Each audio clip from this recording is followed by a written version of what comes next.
The density of a material in the shape of a cube is determined by measuring three sides of the cube and its mass.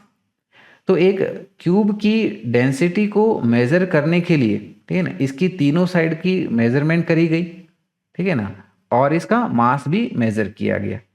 ठीक है, तो आगे बोला गया है कि if the relative errors in measuring the mass and length are respectively 1.5% and 1%, then the maximum error in determining the density is. तो mass और लेंथ को मेज़र करने के दौरान पर इसमें मास में 1.5% की एरर मिल जाती है और लेंथ में 1% की एरर हमें मिलती है।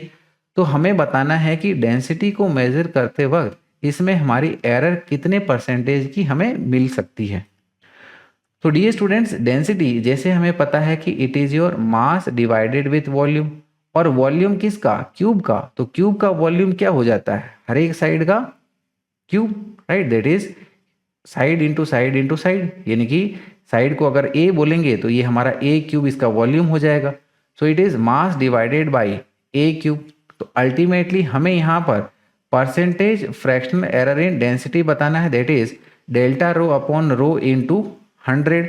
तो डेंसिटी जो है वो मास और ए की पावर 3 के ऊपर डिपेंड कर रहा है, यानी कि इसका परसेंटेज फ्रैक्शनल एरर क्या आ जाएगा? It is your percentage fractional error in mass plus 3 times percentage fractional error in A, right, इस तरीके से इंटू 100 इज इक्वल टू, अब यहाँ पर देखिएगा परसेंटेज फ्रैक्शनल एरर इन मास हमें कितना दिया गया है? 1.5%।